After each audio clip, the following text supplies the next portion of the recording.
What's going on, everybody? This is Stubbs from Retro Handhelds, your #1 source for retro handheld news. Let's dive in!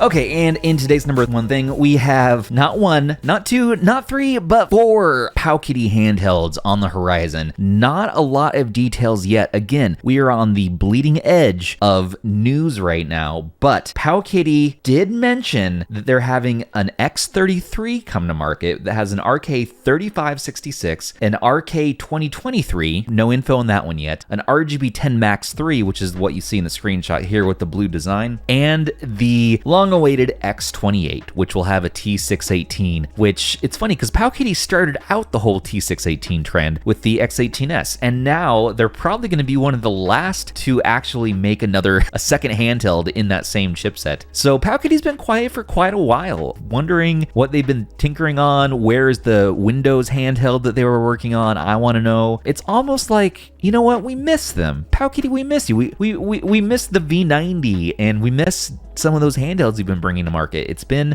quiet for many months. So I'm happy to see this. The RGB10 Max 3 looks pretty interesting. Of course, if you had the Max or the Max 2, you know that they were sort of iterating on that design. So this looks like the next generation of that with a faster chip, of course, T618, meaning it'll play up to some PS2 and GameCube, and the RP3 Plus and is another handheld, and the RG555 from Anbernic are both devices that have this chipset. The face buttons look like they have conductive rubber. D-pad looks pretty solid. Wondering if there's going to be Hull sticks, and I like that the joystick's up top. So I'm a fan of the joystick up top design, and I'm happy to see that. Looks like start select on the left. Okay, start select, volume up, volume down. No look yet at what the shoulders are, but I guarantee you those are going to be stacked shoulders, just like the RGB10 Max 2. Has to be. Banter, usual Discord banter. They've been on a break for a long time. You will not be disappointed this time, will we? We want to know. Please excuse its shortcomings, and I haven't been on the internet for a long time. I feel incredible. I do feel incredible. Moving on, GPD Win 4 is shipping to domestic backers. So domestic units are ready for delivery. The Win 4 is looking awesome here. Look at that RGB lighting on the shoulder buttons. Again, this looks like a Vita with a tactile keyboard, much in line with the Sidekick. So yeah, excited. 6800U handheld. That thing will play everything for you. It outdoes the Steam Deck. It's Russ's, from Retro Game Core's, favorite of the 6800U models. I have a 1X Player Mini Pro I'll be reviewing at some point, so I want to compare that. I've actually never used a 6800U device yet, so I'm excited to try one on for size. I ended up skipping on the GPD Win 4 here. I loved the Win 2 and even the Win 3, but the 4, it's a little rich for my blood. I'm not going to pick it up till it comes down in price a little bit, and yeah, for me, I always say it's just not fun really to review handhelds that are over, I don't know, the $500 price point or so. It's kind of like you lose out on the tinkering aspect of the device, and you just have this brute force thing that can do whatever you want, which you technically could just do on your regular desktop computer. And so what makes it special? Well, it's the novelty of that you can take it on the go, that you have an all-in-one situation here. You can dock it, you can use it as your main daily driver PC if you want. I mean, that's fun, that's cool. So not knocking it, excited to try it eventually. Moving on, experimental Pi. Okay, they released the PiBoy DMG, which was pretty cool. They released the PiBoy XRS, made a video on that one, and that was, I wasn't totally stoked on it. I was really excited on that one till I actually got it and put it together, and there was some dust under the screen and just nitpick stuff. The L1R1 shoulder buttons, not too great. But this one looks interesting. So we're ditching the analog sticks. We're ditching the L2 and R2. And what we have here is what looks like a Miyoo Mini, what looks like a 280V, maybe a GPD Mini. But this runs a Pi 0 or a 02, 2800 milliamp hour LiPo battery, USB-C. It charges at 3 amps. Yeah. Start, select, menu. It keeps it simple. D-pad, face buttons. I like the look. I really like the look. And look how thin that is. The nice thing about switching from a standard Pi 4 or even a CM4 down to a 0 is that you can get a nice compact handheld.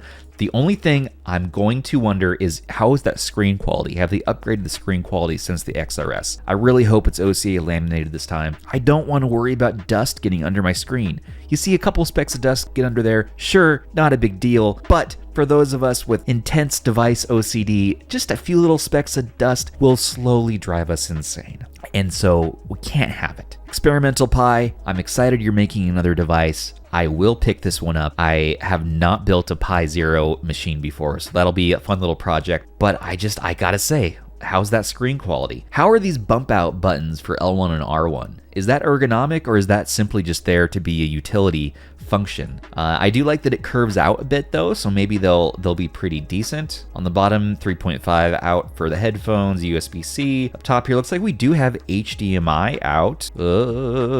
What is that? Is that another USB-C port? And where's the SD card go? That's what I want to know. Let's see, where was it? SD cards pops up right out there. So this is interesting. For $89.99, pre-orders for batch 1 ship on June 10th this year, so that's coming up not too far off. $90, not bad. Just got to source yourself a Pi Zero, which are much easier to find, I am happy to say, than a Pi 4. 640 by 480 resolution, safe shutdown. This probably won't have a fan in it, so I'm happy about that. Hopefully a little bit longer battery life. Built-in speaker, must be a USB-C up top. Anyways, all right, Experimental Pi, more to come on that. If you were looking and itching for more footage of the KTR1 by Naloxony, which has now been sort of rebranded as KT Pocket, so there's a new website, by the way, ktpocket.com.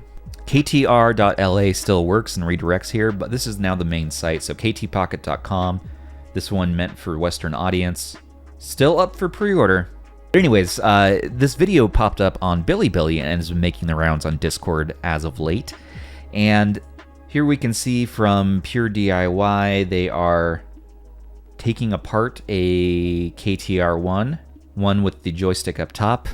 My man, yeah, joystick up top. That's what I'm talking about. It's just more comfy that way. I don't know. What do you want me to say? So they do a whole teardown here. If it's a 43-minute video, you can see all inside the KTR1, see all about it. And if you really want to nerd out waiting for your device to ship, then enjoy some content here. And I'll make sure to leave this in the description for you all. This is a device that's going to be running that G99 processor, which should perform pretty damn well for PS2 and GameCube, which I'm very happy to say. I'm sure people are going to be stoked to see what we can get out of the new PlayStation Vita emulation, which, by the way, and this should be a whole another section, is Vita 3K came out in the last week. So I mentioned this in my Razer Edge video, but Vita 3K emulator for Android is available now, and people are going nuts with it. So you can install these custom GPU drivers. It's a lot of fun. I'm sure it's going to play hopefully decently on the KTR1. And I can't wait to see how far we can push it. I want to play some Uncharted, a Golden Abyss, if that's possible. That'd be the dream. 7,000 milliamp hour battery in the KTR1, which is one of the bigger battery sizes we've seen in a handheld, especially one this small of a form factor. This is a fully laminated, OCA laminated screen. 36 watt fast charge. Cool. Interesting. If you're interested to see more about this handheld, it's kind of been the white whale in our community for a while. So unfortunately, not stacked shoulders. You do have that inline similar to your RG35M. No big. Again, with the TPU cover, Seahorse laser design. I had the transparent blue come in this week. Check that out. So it has the RH logo. Pretty sweet, which if you want the RH logo, just ask in the note when you order one of these. But this fits the 35XX so well. I'm showing it off for the second week in a row because I really like it, especially the blue. And I have some blue Cloud Life buttons I'm going to mod on here. Transparent blue buttons I'm going to replace on there, and that should match this really nicely. This has those better buttons in the back, which I love that. So yeah, I am still stoked on the 35XX. I can't wait to compare it against the Miyoo Mini Plus and kind of put those head to head. But I love this new niche of these mini-ish handhelds. I mean, this is so easy to just throw in the pocket, throw in a bag. Don't even need a case. I am going to shill on these TPU covers, man, because they just work really well, and there's something satisfying just about pulling this off and on and then like closing it in. It's just for some reason makes me happy. So CRS Level Design, good job making these. We do have an affiliation, so if you want to pick one of these up, link in the description, and you can get 15% off if you use our code RetroHand15. So I do recommend this. Ooh, the orange one sounds cool. I got some new stuff in too, not just that. So I'm gonna make a review video soon of this bad boy. This is the 8BitDo Lite 2. So I'm gonna try that out with some different handhelds and see what I think, let you guys know. I'm also gonna be doing a review from 8BitDo of the Ultimate with the dock. This is the Ultimate White Edition Bluetooth controller for Switch or Windows. This has been great on the Razer Edge, by the way. So that's one I've been using this with extensively. I like the feel of it so far. I'm gonna do a review on this. I've never done a controller review, I don't think, so that'll be fun. Hope you're doing well. I hope you're having a great week. So what were your thoughts on today's news? Let us know in the comments below, and don't forget to subscribe and smash that bell to stay in the loop of all the latest greatest in the retro handhelds world. This has been Stubbs, and this has been RH Weekly. Take care of those gosh dang handhelds, everybody, and take care of each other. All right.